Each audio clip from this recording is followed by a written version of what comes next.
Once upon a time, there was a high-class rich man. As he became older, he realized that the suffering of old age was about the same for rich and poor alike. So he gave up his wealth and class position and went into the forest to live as a poor monk.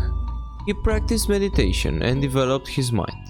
He freed himself from unwholesome thoughts and became happy. His peacefulness and friendliness gradually drew 500 followers to his side. At that time, long ago, most monks usually looked pretty serious. But there was one monk who, even though he was quite dignified, always wore at least a little smile. No matter what happened, he never lost his glimmer of inner happiness. And on happy occasions, he had the broadest smile and the warmest laughter of all.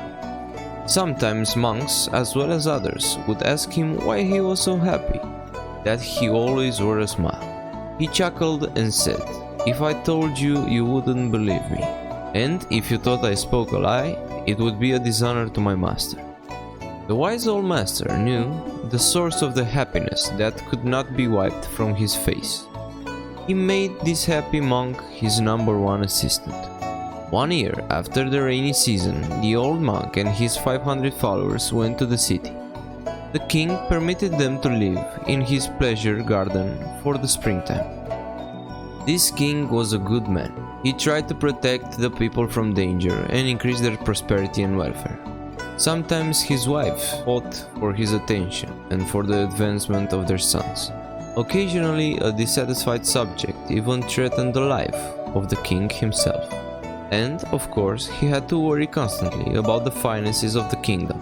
In fact, he had so much to worry about that he never had time to be happy.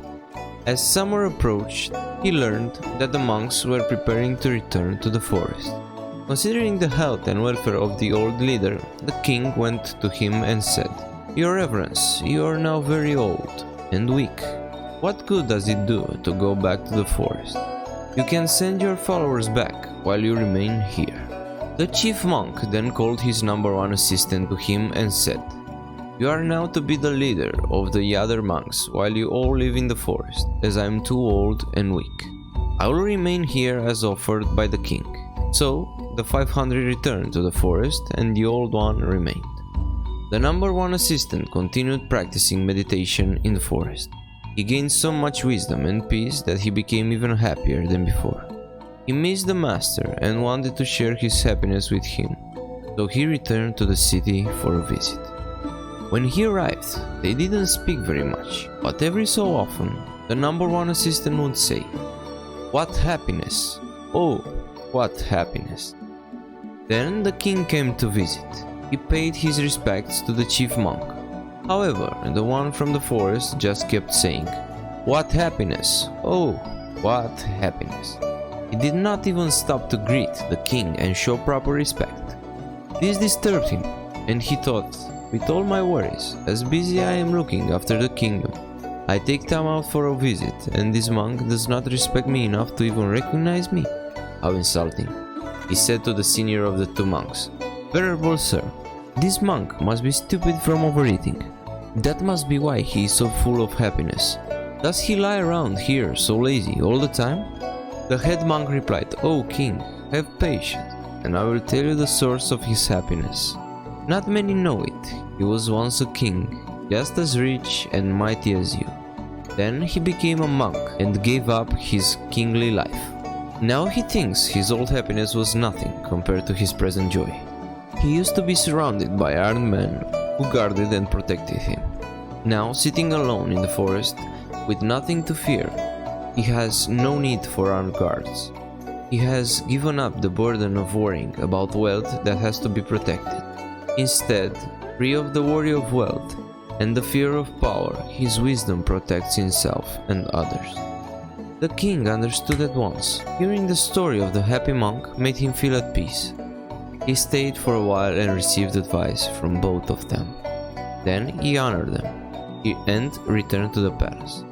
Later, the happy monk, who once had been a king, paid his respects to his master and returned to the lovely forest. So, the story teaches us valuable lessons about true happiness and the burden of worldly attachments. The happy monk, the assistant to the old leader, shows us that true happiness can be found even in the simplest of lives. Despite being a king, he remained burdened and lacked happiness. This tale reminds us that material possession, power, and external circumstances do not determine our happiness. It is through cultivating wisdom, inner peace, and detachment from worldly concerns that we can experience genuine and lasting happiness. This is Inspired Data. Thank you for watching. If you want more life-changing lessons, share true stories, subscribe to this channel. You can also go and watch any of the other videos on this channel. And don't forget, you have the power to change your life.